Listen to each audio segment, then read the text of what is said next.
ఇక ఖమ్మం జిల్లా వైరా నియోజకవర్గ కేంద్రంలో జరిగిన రిటైర్డ్ ఉద్యోగుల సంఘం సమావేశంలో కీలక నిర్ణయాలు తీసుకున్నారు. ఫిబ్రవరి నెలలో హైదరాబాద్ వేదికగా భారీ నిరసన కార్యక్రమాన్ని చేపట్టినట్లు రాష్ట్ర ఉపాధ్యక్షులు రావిళ్ల సీతారామయ్య ప్రకటించారు. 2024 మార్చి నుండి రిటైర్డ్ అయిన ఉద్యోగులకు రావాల్సిన ఆర్థిక ప్రయోజనాలు ప్రభుత్వం నిలిపివేయడంపై వారు తీవ్ర ఆగ్రహం వ్యక్తం చేశారు. కనీసం హెల్త్ కార్డు కూడా పనిచేయడం లేదని, ప్రతి నెల పెన్షన్ తప్ప ఇతర రాయితీలు అందడం లేదని ఆవేదన వ్యక్తం చేశారు.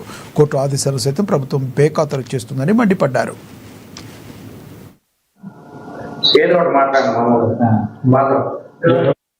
కార్పొరేట్ హాస్పిటల్స్ లో గతంలో ఇచ్చినటువంటి ఈహెచ్ఎస్ ఎంప్లాయ్మెంట్ కార్డ్ ఏదైతే ఉందో దాన్ని ఎవరు హానర్ చేయకపోవటం వల్ల చాలా మంది పెన్షనర్స్ అనారోగ్య కారణాల చేత ఇప్పుడు ఉన్నటువంటి గుండె జబ్బులు, లివరు, కిడ్నీ సంబంధమైనటువంటి వ్యాధులతో ఆర్థికంగా ఎదుర్కోలేక ఎంతో మంది ప్రాణాలు పోగొట్టుకుంటున్నారు.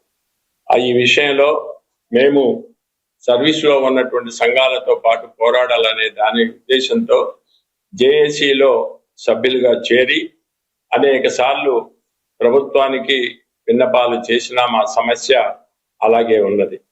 ఈ సమస్యల మీద పోరాడుతుంటే కేంద్ర ప్రభుత్వం ఈ మధ్యలో మళ్ళా ఒకసారి రిటైర్ అయినటువంటి ఎంప్లాయీస్ కి 2026 జనవరి 1 తర్వాత